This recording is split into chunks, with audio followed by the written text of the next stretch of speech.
जय हिंद दोस्तों। आप सभी का केशव क्लासेस में स्वागत है। ये लेक्चर नंबर 5 है आधुनिक भारत के इतिहास का। और इसमें हम लोग देखेंगे ब्रिटिश शासन का भारतीय अर्थव्यवस्था पर क्या प्रभाव पड़ा। यानी जब अंग्रेज भारत पर शासन कर रहे थे उस समय भारत की अर्थव्यवस्था पर कैसे प्रभाव पड़ा, क्या क्या प्रभाव पड़ा, तो उससे रिलेटेड हम लोग फैक्ट्स देख ले रहे हैं। और इससे रिलेटेड जो अब तक के इस टॉपिक से रिलेटेड अब तक जो भी क्वेश्चन पूछे गए हैं उन सारे प्रश्नों को लगभग में हम लोग कवर करेंगे। और ये सभी परीक्षाओं के लिए इम्पोर्टेंट है क्योंकि भारतीय इतिहास में आपके आधुनिक भारत का इतिहास का है ये जो है टॉपिक है।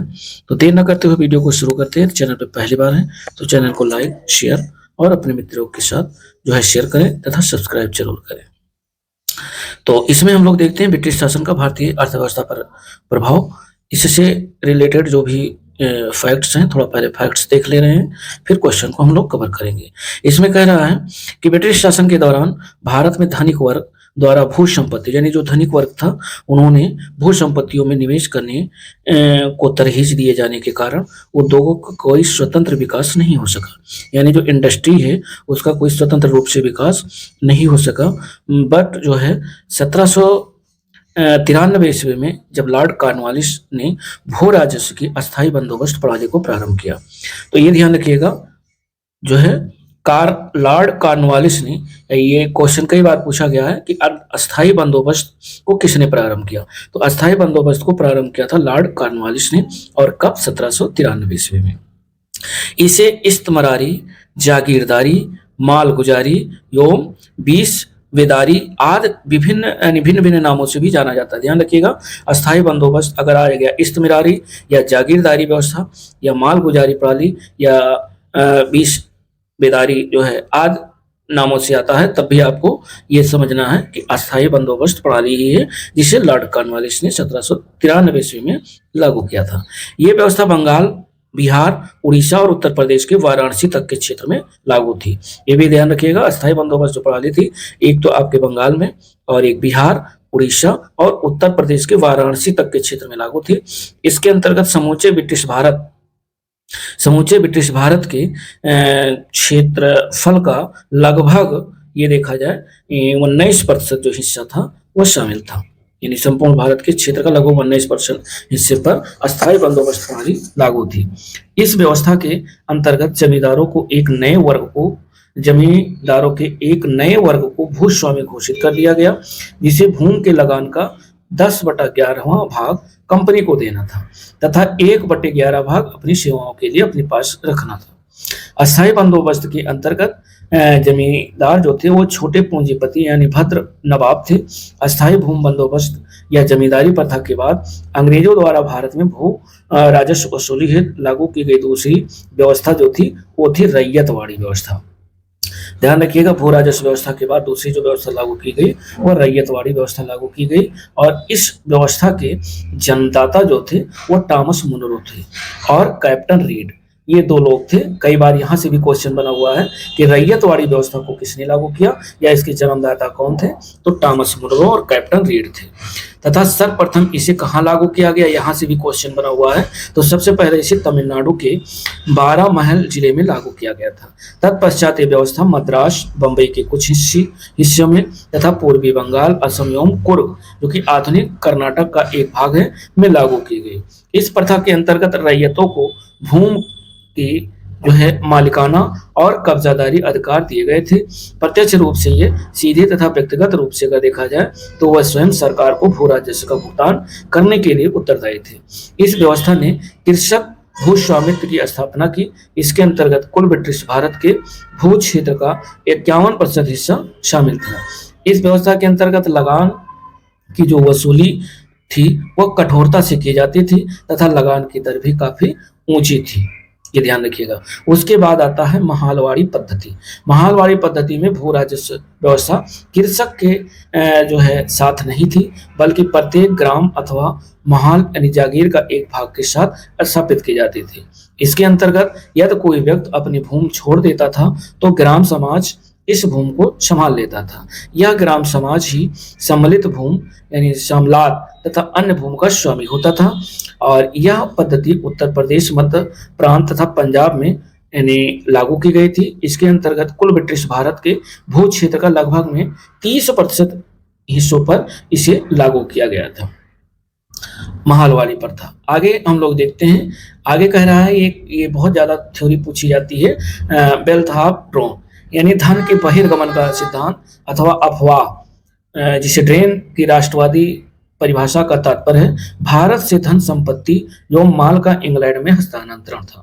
यानी भारत से धन निकाल करके और इंग्लैंड में ट्रांसफर किया जाता था, जिसके बदले में भारत को इसके समतुल्य कोई भी आर्थिक, वाणिज्यिक या भौतिक प्रतिलाभ नहीं होता था।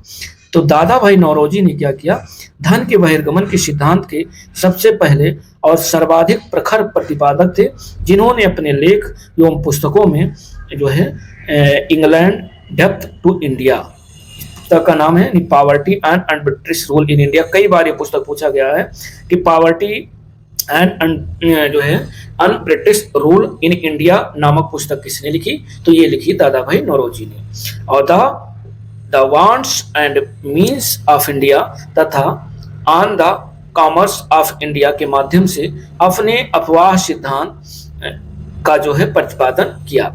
आगे रमेश चंद्र दत्त ने भी धन के बहिर्गमन के सिद्धांत पर बल दिया।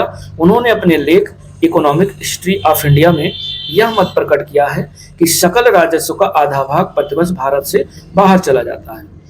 भारतीय राष्ट्रीय कांग्रेस ने 1896 ईस्वी में अपने कलकत्ता अधिवेशन में आधिकारिक तौर पर बहिर्गमन के सिद्धांत को स्वीकार किया और उस समय कांग्रेस ने घोषणा की कि देश में पड़ने वाले अकालों और लोगों की निर्धनता का कारण वर्षों से लगातार जो है चला आ रहा है। धन का बहिर्गमन जो है लगातार चला आ रहा है और धन का बहिर्गमन है। सर सैयद अहमद खां भी लिखते हैं कि ब्रिटिश शासन के प्रति वफादार थे और मुस्लिम समाज का विकास वह भारत में आंग्ल सत्ता के बने रहने में ही संभव मानते थे।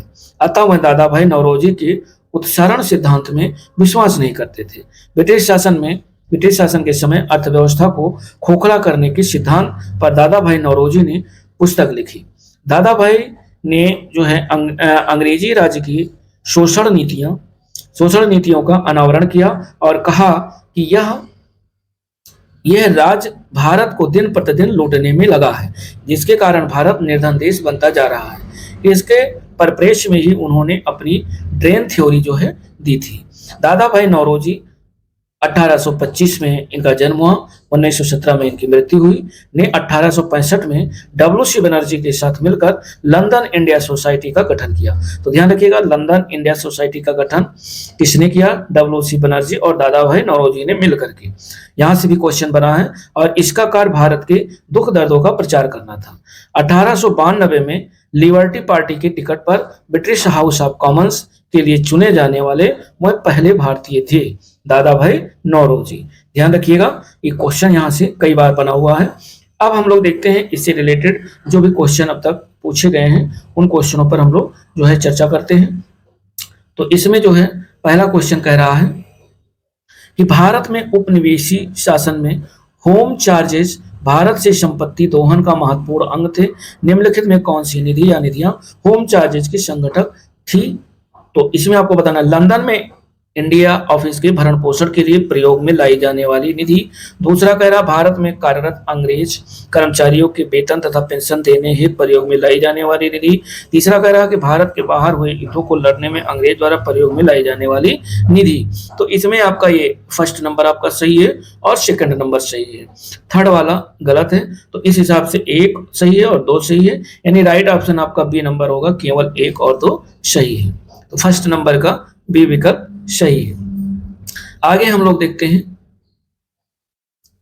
कि इसमें लिखा है कि औपनिवेशिक शासन काल में भारत के गृह शुल्कों से तात्पर्य इंग्लैंड स्थित राज्य सचिव द्वारा भारत सरकार ओर से किया गया व्यय इसमें शामिल थे और भारतीय सार्वजनिक ऋण एवं रेलों पर लगाई गई पूंजी पर जो है दिया गया ब्याज, भारत को दी गई सैनिक और अन्य सामग्री की लागत, भारत के कारण इंग्लैंड में दिए जाने वाले नागरिक और सैनिक शुल्क, इंग्लैंड में राज्य सचिव का सारा व्यय 1919 तक तथा भारत सरकार द्वारा यूरोपीय अफसरों को दिए जाने वाले भत्ते और पेंशन।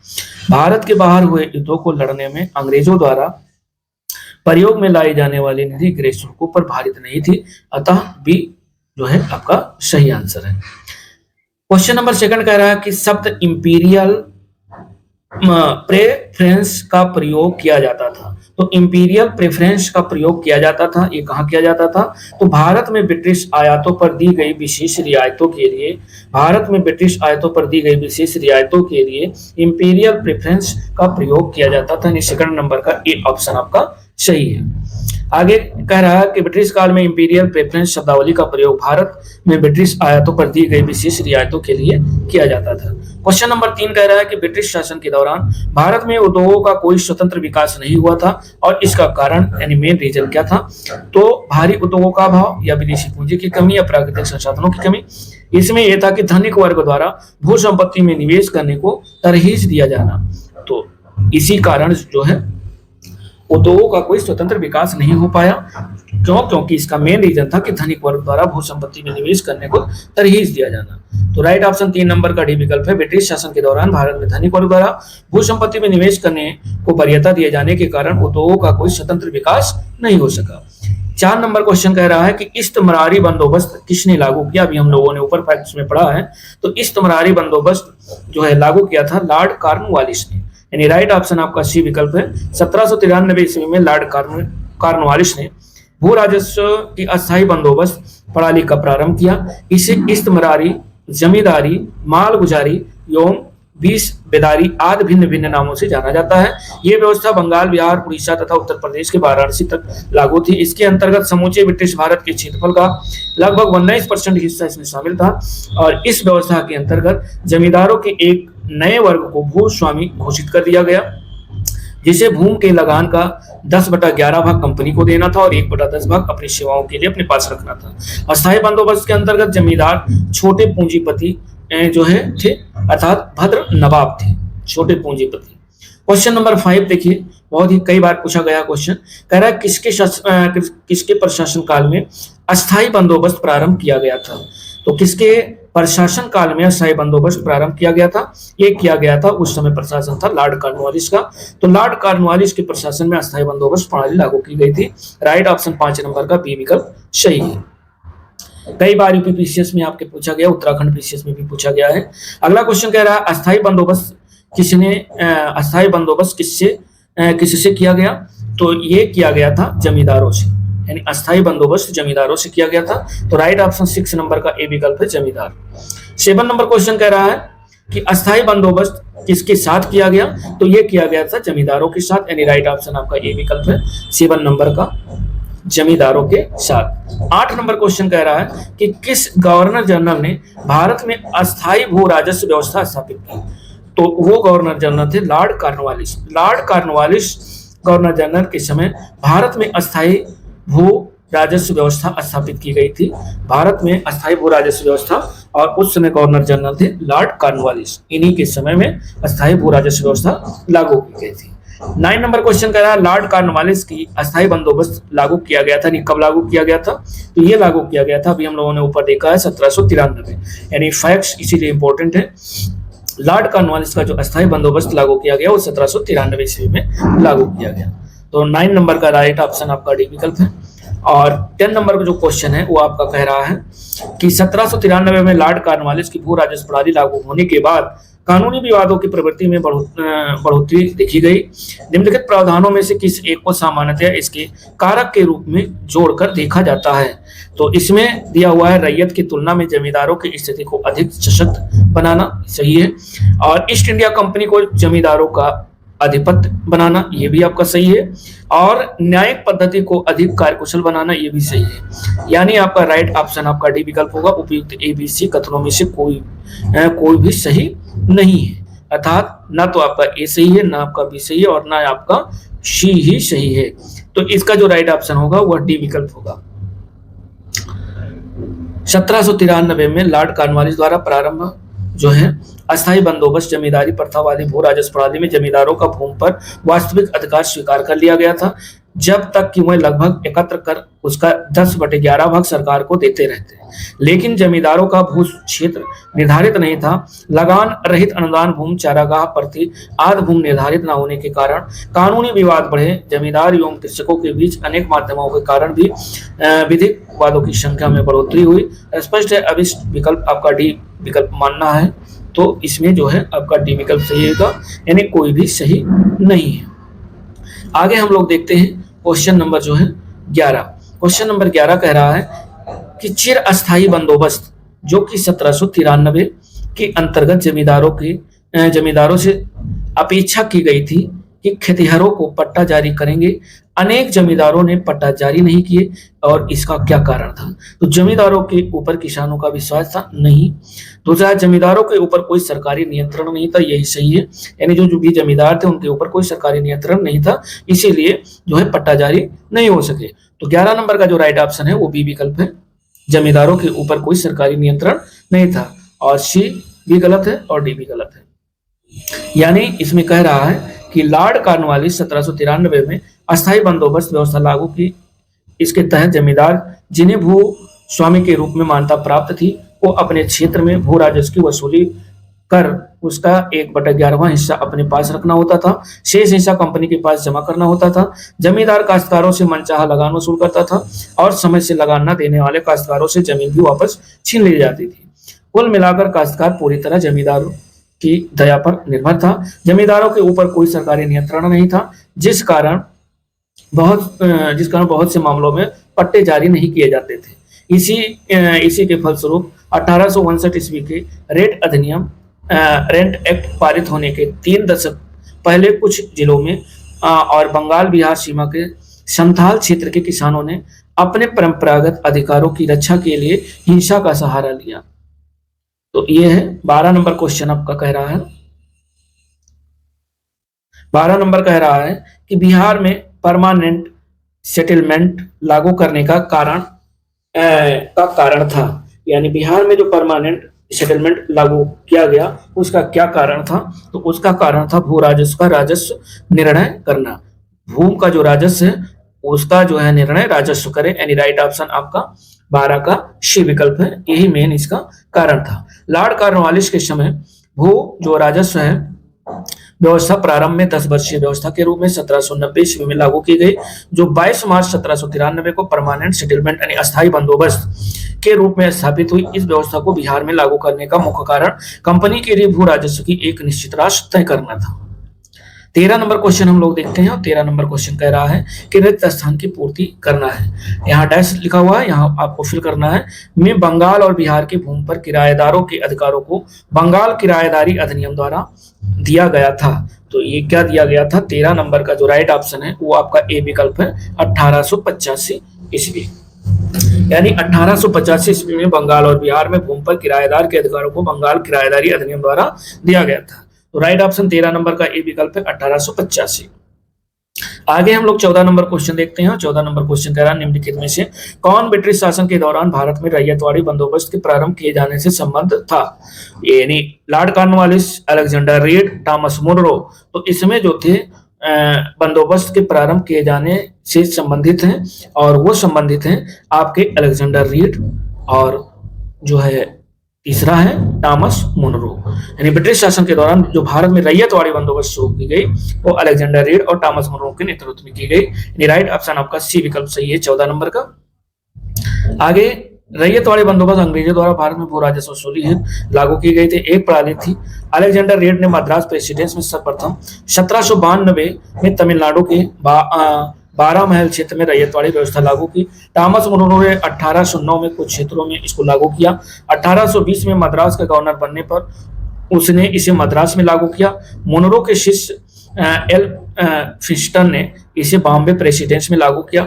संपूर्ण ब्रिटिश भारत के 51% क्षेत्र यानी मद्रास, मुंबई के कुछ हिस्से, पूर्वी बंगाल, असम एवं कुर्ग में ये व्यवस्था लागू की गई थी। इस व्यवस्था के अंतर्गत रैयतों को भूमि का मालिकाना जो हक दिया गया, इसके द्वारा ये प्रत्यक्ष रूप से सीधे या व्यक्तिगत रूप से भू राजस्व अदा करने के लिए उत्तरदायी थे। 1836 ईस्वी के बाद विनगेट और गोल्ड स्मिथ द्वारा इस व्यवस्था में सुधार किए गए। तो आगे 15 नंबर क्वेश्चन हम लोग देखते हैं। 15 नंबर क्वेश्चन ये झारखंड पीसीएस में पूछा गया क्वेश्चन है। कोई भी क्वेश्चन ऐसे नहीं है दोस्तों जो किसी न किसी एग्जाम में न पूछे गए हों। ये तो आप अगला जो 15 नंबर है ये कह रहा है कि भू राजस्व की अस्थायी बंदोबस्त एवं रैयतवाड़ी जो प्रणाली है वह क्रमशः शुरू की गई थी। तो भू राजस्व की जो अस्थायी बंदोबस्त है और रैयत वाली प्रणाली ये शुरू की गई थी। कहाँ कहाँ शुरू की गई थी? ये बंगाल और मद्रास में शुरू की गई थी। यानी 15 नंबर का जो राइट ऑप्शन है वो ये विकल्प है, मद्रास और बंगाल। 16 नंबर क्वेश्चन कह रहा है कि सर टॉमस मुनरो भू राजस्व बंदोबस्त से संबंधित है। सर टॉमस मुनरो कौन से भू राजस्व बंदोबस्त से संबंधित है? तो ये संबंधित है रैयतवाड़ी बंदोबस्त से। 16 नंबर का जो राइट ऑप्शन है आपका सी विकल्प है, रैयतवाड़ी बंदोबस्त। 17 नंबर क्वेश्चन हम लोग देखते हैं। 17 नंबर कह रहा है कि ब्रिटिश व्यवस्था में रैयतवाड़ी भू राजस्व संग्रह प्रचलित था। तो ब्रिटिश व्यवस्था में रैयतवाड़ी भू राजस्व जो संग्रह है वह प्रचलित था। कहाँ प्रचलित था? एक तो पश्चिमी भारत में प्रचलित था और दूसरा है दक्षिण भारत में भी प्रचलित था। यानी सी और डी दोनों सही है। फिलहाल आपको अगर एग्जाम में क्वेश्चन रिपीट करता है तो आपको एक ही लगाना है, या तो सी आप लगाइए या डी लगाइए। तो ये है पश्चिमी भारत और दक्षिण भारत। आगे 18 नंबर क्वेश्चन कह रहा है कि मद्रास के रैयतवाड़ी बंदोबस्त से कौन संबंधित रहा? तो मद्रास के रैयतवाड़ी बंदोबस्त से जो संबंधित रहा ये मुनरो संबंधित रहे। यानी 18 नंबर का जो राइट ऑप्शन है वो सी विकल्प सही है, मुनरो, टॉमस मुनरो। और 19 नंबर क्वेश्चन कह रहा रैयतवाड़ी प्रथा प्रारंभ की गई थी। ये कहाँ प्रारंभ की गई थी? ये टॉमस मुनरो के द्वारा प्रारंभ की गई थी। रैयतवाड़ी प्रथा प्रारंभ की गई थी टॉमस मुनरो के माध्यम से। तो राइट ऑप्शन 19 का ए विकल्प है, टॉमस मुनरो। 20 नंबर क्वेश्चन कह रहा है कि अंग्रेजों ने रैयतवाड़ी बंदोबस्त कहाँ लागू किया था? तो अंग्रेजों ने जो रैयतवाड़ी बंदोबस्त लागू किया था ये मद्रास और बंबई प्रेसिडेंसी में लागू किया था। ध्यान रखिएगा। तो राइट ऑप्शन इसका डी विकल्प सही है। यानी अंग्रेजों ने रैयतवाड़ी बंदोबस्त लागू किया था मद्रास और बंबई प्रेसिडेंसी में। देख लीजिए कितने बार सब क्वेश्चन पूछे गए हैं। अगला क्वेश्चन जो आपका 21 नंबर क्वेश्चन कह रहा है कि अंग्रेजों ने रैयतवाड़ी व्यवस्था सर्वप्रथम कहाँ प्रारंभ की? तो अंग्रेजों ने रैयतवाड़ी व्यवस्था सबसे पहले प्रारंभ की थी मद्रास प्रेसिडेंसी में। यानी राइट ऑप्शन 21 नंबर का डी विकल्प सही है, मद्रास प्रेसिडेंसी। और फिर आगे जो 22 नंबर क्वेश्चन है वो ये कह रहा है कि रैयतवाड़ी बंदोबस्त के संदर्भ में निम्नलिखित कथनों पर विचार करना है। पहला कह रहा है कि किसानों द्वारा लगान सीधे सरकार को दिया जाता था। दूसरा कह रहा है सरकार रैयतों को पट्टे देती थी। और तीसरा कह रहा है सरकार कर लगाने के पूर्व भूमि का सर्वेक्षण और मूल्य निर्धारण किया जाता था। तो इसमें जैसे रैयतवाड़ी बंदोबस्त के संदर्भ में आपको सही कथन चूज करना है। तो इसमें पहला भी सही है, किसानों द्वारा लगान सीधे सरकार को दिया जाता था और सरकार रैयत को पट्टे देती थी, ये भी सही है।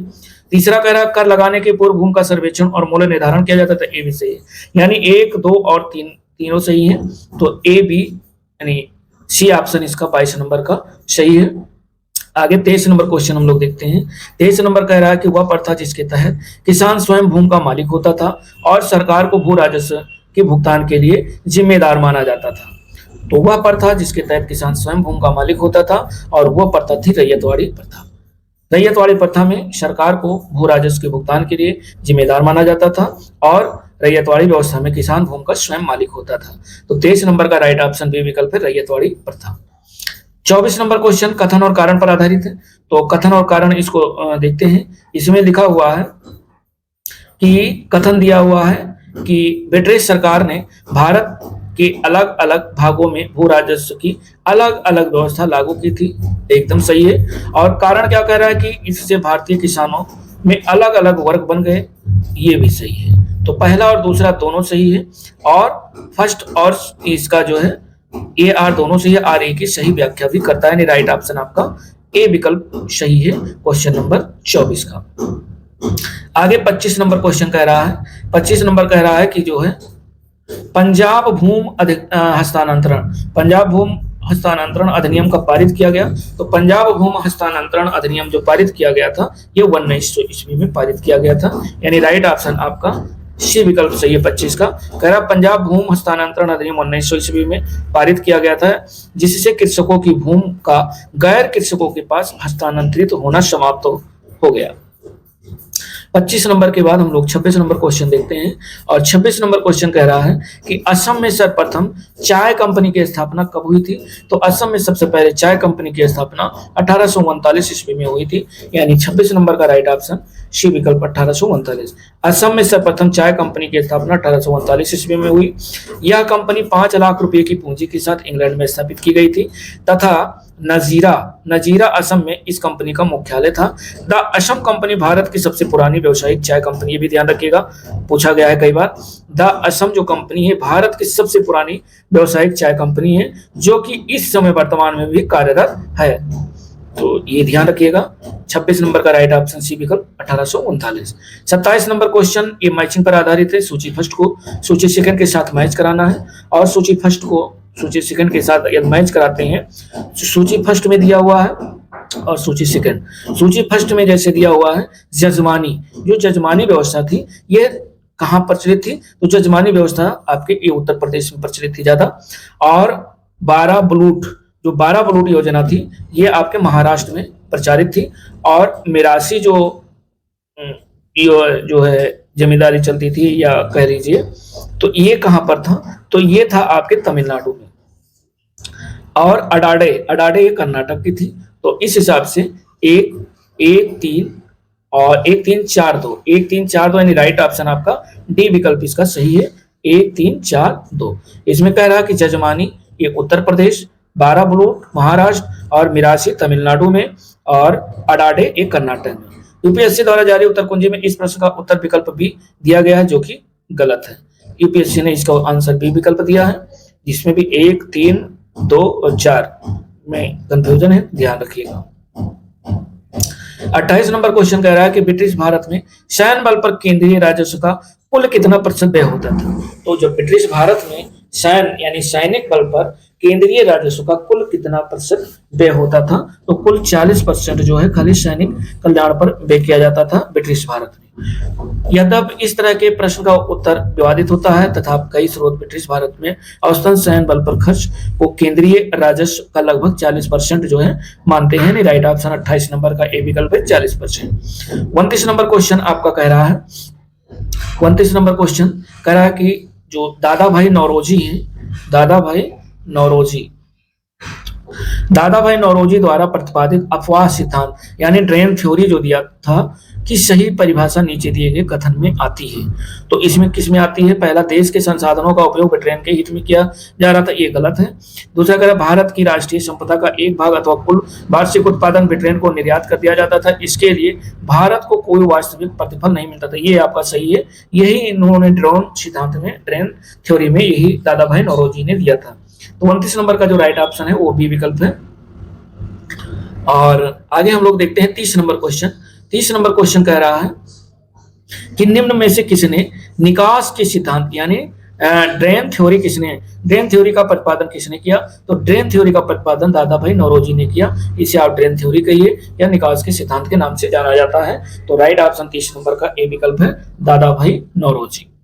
31 नंबर क्वेश्चन कह रहा है कि अंग्रेजों के शासनकाल में भारत के आर्थिक दोहन के सिद्धांत को किसने प्रतिपादित किया, तो आर्थिक दोहन के सिद्धांत को प्रतिपादित किया था दादा भाई नौरोजी के द्वारा। तो राइट ऑप्शन आपका 31 नंबर का डी विकल्प से दादा भाई नौरोजी। आगे 32 नंबर जो है क्वेश्चन कथन, अभिकथन और कथन से रिलेटेड है, तो इसको हम लोग देखते हैं। इसमें कह रहा है कि निम्नलिखित कथनों पर विचार कीजिए तथा नीचे दिए गए कोट से सही उत्तर का चयन करें। अभिकथन ये है कि ब्रिटिश काल में सामान्यतः भारत का व्यापार संतुलन जो था वो अनुकूल था, सही है। और कथन आर कह रहा है कि धन के निकासी का स्वरूप अप्रतिफलित निर्यात था, ये भी सही है। अर्थात इसमें ए ऑप्शन सही है, ए और आर दोनों सही है, आर ए की सही व्याख्या भी करता है। तो 32 नंबर का जो राइट ऑप्शन होगा वो ए विकल्प होगा। बहिर्गमन अथवा निकासी की राष्ट्रवादी परिभाषा का तात्पर्य भारत से धन संपत्ति और माल का इंग्लैंड में हस्तांतरण था। तो ये चीज अभी हम लोगों ने ऊपर फैक्ट्स में पढ़ा है, तो फिर इसको दोबारा आप लोग अगर देखना है तो वीडियो पॉज करके देख लीजिए। और आगे हम लोग देखते हैं क्वेश्चन नंबर 33। क्वेश्चन नंबर 33 कह रहा है कि निम्नलिखित में से कौन सा भारत में उपनिवेशवाद का या के आर्थिक आलोचक थे। तो उपनिवेश काल के जो आर्थिक आलोचक थे वो आपके एक तो दादा भाई नौरोजी थे और दूसरे थे जी सुब्रमण्यम अय्यर थे और एक तीसरे थे आरसी दत्त, यानी ये तीनों लोग थे। तो राइट ऑप्शन आपका डी विकल्प सही होगा, 1, 2 और 3। 33 का डी विकल्प सही है। और ये देखिए 1870 से 1905 के बीच बहुत से भारतीय बुद्धिजीवियों ने ब्रिटिश शासन के आर्थिक पहलुओं को विश्लेषित किया। इनमें 3 लोगों का योगदान सबसे महत्वपूर्ण है। एक तो नंबर 1 दादा भाई नौरोजी, दूसरा है महादेव गोविंद रानडे और तीसरा है आईसीएस अधिकारी रमेश चंद्र दत्त। इन्होंने भारत का आर्थिक इतिहास लिखा। यानी भारत का आर्थिक इतिहास ये किसने लिखा? रमेश चंद्र दत्त ने लिखा। इन तीनों के अतिरिक्त जीवी जोशी, जी सुब्रमण्यम अय्यर द हिंदू समाचार पत्र के संपादक थे और गोपाल कृष्ण गोखले समेत अनेक राजनीतिक कार्यकर्ता और पत्रकारों ने जो है तत्कालीन अर्थव्यवस्था के हर पहलू पर गहराई से विश्लेषण किया। ये लोग इस निष्कर्ष पर पहुंचे कि भारत के आर्थिक विकास के रास्ते में सबसे बड़ी बाधा उपनिवेशवाद ही है। आगे हम लोग 34 नंबर क्वेश्चन देखते हैं। 34 नंबर कह रहा है कि निम्नलिखित में से कौन दादा भाई नौरोजी के उत्सारण सिद्धांत यानी ड्रेन थ्योरी में विश्वास नहीं करता था? तो वो विश्वास नहीं करते थे सर सैयद अहमद खान, ये विश्वास नहीं करते थे। बाकी Bal Gangadhar Tilak, M G Ranade, R C Dutt, ये तीनों लोग विश्वास करते थे। और सर सैयद अहमद खान ये ड्रेन थ्योरी में विश्वास नहीं करते थे। सर सैयद अहमद खान ब्रिटिश शासन के प्रति वफादार थे, क्योंकि ये ब्रिटिश शासन के एकदम वफादार माने जाते थे। और मुस्लिम समाज का विकास वह भारत में आंग्ल सत्ता के बने रहने में ही संभव मानते थे। यानी मुस्लिम का विकास कब होगा? जब वो सत्ता में बने रहेंगे। अतः वह दादा भाई नौरोजी के उत्सारण सिद्धांत में विश्वास नहीं करते थे। अगला जो क्वेश्चन है, जो कि क्वेश्चन जितने भी हैं दोस्तों सभी इंपॉर्टेंट है। 35 नंबर कह रहा है कि poverty and British rule in India ये नामक पुस्तक किस वर्ष प्रकाशित हुई? तो पहली बात ये ध्यान रखिएगा, poverty and British rule in India इसको दादा भाई नौरोजी ने लिखा। और कब लिखा? 1901 में ये पुस्तक प्रकाशित की गई थी। तो राइट ऑप्शन आपका 1901 यानी बी विकल्प सही है। Poverty and British rule in India के लेखक दादा भाई नौरोजी हैं। ये पुस्तक 1901 में लंदन के एस सोनेश चैन प्रकाशन द्वारा प्रकाशित की गई थी।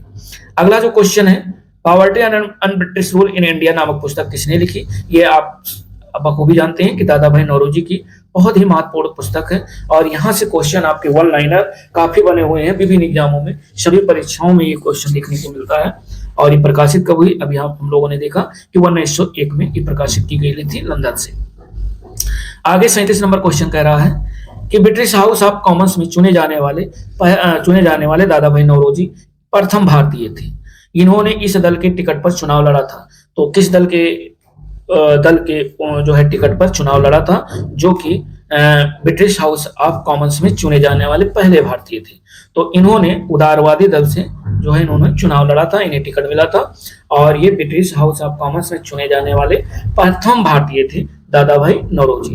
यानी तो 37 नंबर का राइट ऑप्शन आपका ए विकल्प है, उदारवादी। 38 नंबर क्वेश्चन कह रहा है कि ब्रिटिश शासन के समय अर्थव्यवस्था को खोखला करने यानी इकोनॉमिक ड्रेन के सिद्धांत के बारे में जो पुस्तक है वो किसने लिखी? तो वो पुस्तक लिखी दादा भाई नौरोजी। बहुत बार देखिए क्वेश्चन पूछा गया है, तो डी विकल्प सही है, दादा भाई नौरोजी। 38 के बाद हम लोग देखते हैं 39 नंबर क्वेश्चन। और 39 नंबर क्वेश्चन कह रहा है कि अनौद्योगिकरण के संदर्भ में निम्नलिखित कथनों में से कौन से कथन सही है? यह प्रक्रिया 1813 में प्रारंभ हुई, तो ये सही है। ईस्ट इंडिया कंपनी के व्यापारिक एकाधिकार की समाप्ति ने इस प्रक्रिया को तेज कर दिया, ये भी सही है। यानी पहला और दूसरा दोनों सही है, तो सी ऑप्शन आपका सही है। 1 और 2 दोनों सही है। 39 नंबर का राइट ऑप्शन आपका सी विकल्प सही होगा। और 39 के बाद हम लोग 40 नंबर क्वेश्चन देखते हैं। 40 नंबर क्वेश्चन कह रहा है कि निम्नलिखित कथनों पर विचार करना दादा भाई नौरोजी कि भारतीय राष्ट्रीय आंदोलन को सर्वाधिक जो प्रभावी देन थी वो क्या थी? उन्होंने इस बात को अभिव्यक्त किया कि ब्रिटेन भारत का आर्थिक शोषण कर रहा है, एकदम राइट है। उन्होंने प्राचीन भारतीय ग्रंथों की व्याख्या की और भारतीयों में आत्मविश्वास जगाया, तो ये जो है। और आपका पहला वाला तो सही है, दूसरा आपका गलत है। तीसरा क्या कह रहा है? उन्होंने सभी सामाजिक बुराइयों के निराकरण की आवश्यकता पर सर्वोपरि जोर दिया, ये भी आपका गलत है। केवल और केवल फर्स्ट सही है, जिस पर उन्होंने ड्रेन सिद्धांत दिया था। यानी उन्होंने इस बात को अभिव्यक्त किया कि ब्रिटेन भारत का आर्थिक शोषण कर रहा है। तो राइट ऑप्शन ये इसका जो है पहला सही है, केवल 1। आगे 41 नंबर क्वेश्चन हम लोग देखते हैं। 41 नंबर कह रहा है कि किसने ये विचार किया था कि भारत में ब्रिटिश आर्थिक नीति घिनौनी है? ब्रिटिश आर्थिक नीति जो घिनौनी है भारत में, यह विचार किसने किया था? ये विचार किया था कार्ल मार्क्स ने। यानी राइट ऑप्शन 41 का सी विकल्प है। कार्ल मार्क्स ने कहा कि भारत में जो ब्रिटिश की आर्थिक नीति है वो घिनौनी है। कार्ल मार्क्स ने ये विचार व्यक्त किया कि ब्रिटिश आर्थिक नीति घिनौनी, यानी ब्रिटिश की जो आर्थिक नीति वो घिनौनी है। अंग्रेजी हस्तक्षेप से शोध काटने वाले तो जो है लंकाशायर में रहता है, और तंतुवाय बंगाल और उसका आर्थिक आधार समाप्त होने के कारण लगभग लुप्त हो गया। लाखों चरखों और हथकरघों ने असंख्य काटने वाले बुनकरों को जन्म दिया। वह समाज के केंद्र बिंदु बने रहे थे, किंतु अब वो इस देश में यानी विदेशी सूती कपड़ों की मानो बाढ़ आ गई हो। तो इसका मेन रीजन ये। और 42 नंबर क्वेश्चन कह रहा है कि दक्षिण भारत में सिंचाई व्यवस्था का अग्रदूत किसे माना जाता है। दक्षिण भारत में सिंचाई व्यवस्था का जो अग्रदूत माना जाता है सर आर्थर कॉटन को माना जाता है। सर आर्थर कॉटन को ये दक्षिण भारत में सिंचाई व्यवस्था के अग्रदूत माने जाते हैं। 42 नंबर का जो राइट ऑप्शन है वो ए विकल्प है, सर आर्थर कॉटन। आगे 43 नंबर क्वेश्चन आपका कह रहा है, जो कि कोट पर आधारित है। इसमें कह रहा है भारत के इतिहास के संदर्भ में निम्नलिखित युग्मों पर विचार कीजिए। औरंग, बेनियान और मिरासिदार। इधर लिखा है औरंग जो है ये राजकोष का प्रभारी, और बेनियान ये ईस्ट इंडिया कंपनी का भारतीय एजेंट, और मिरासिदार ये राज्यों का नामित राजस्व दाता। और आगे कह रहा उपयुक्त में से कौन से सही सुमेलित है। तो इसमें जो सही सुमेलित है वह जो है दूसरा और तीसरा सही सुमेलित है, यानी बेनियान वाला सही सुमेलित और तीसरा सही। तो केवल इसमें 2 और 3 सही है, यानी 43 नंबर का जो राइट ऑप्शन है वो आपका बी विकल्प सही है। आगे 44 नंबर क्वेश्चन कह रहा है कि आर्थिक तौर पर 19वीं शताब्दी में भारत पर अंग्रेजी शासन का एक परिणाम था। क्या परिणाम था? कि भारतीय कृषि का वाणिज्यीकरण, यानी राइट ऑप्शन सी विकल्प है। आर्थिक तौर पर 19वीं शताब्दी में भारत पर अंग्रेजी शासन का एक परिणाम था कि भारतीय कृषि का वाणिज्यीकरण हो। और उसके बाद लास्ट क्वेश्चन हम लोग देखते हैं 45 नंबर क्वेश्चन कह रहा है कि निम्नलिखित में से कौन सा कथन औद्योगिक क्रांति के द्वारा 19वीं शताब्दी के पूर्वार्ध में भारत पर पड़े प्रभाव की सही व्याख्या करता है। यानी भारतीय दस्तकारी उद्योग नष्ट हो गए थे, भारत के वस्त्र उद्योग में मशीनों का बड़ी संख्या में प्रवेश हुआ था, देश के अनेक भागों में रेलवे लाइन बिछाई गई थी, या ब्रिटिश उत्पादन की आयात पर भारी शुल्क जो है लगाया गया था। इसमें जो आपका ए विकल्प है वह सही है कि भारतीय दस्तकारी उद्योग नष्ट हो गए थे। राइट ऑप्शन 45 का ए विकल्प है। इसमें कुछ फैक्ट्स दिया है, इससे रिलेटेड हम लोग देखते हैं कि 19वीं शताब्दी में औद्योगिक क्रांति के फलस्वरूप भारतीय कुटीर उद्योगों पर बुरा प्रभाव पड़ा। इस युग को भारत में अनऔद्योगिकरण का काल कहते हैं। इसके लिए निम्नलिखित नीतियां अपनाई गई थी।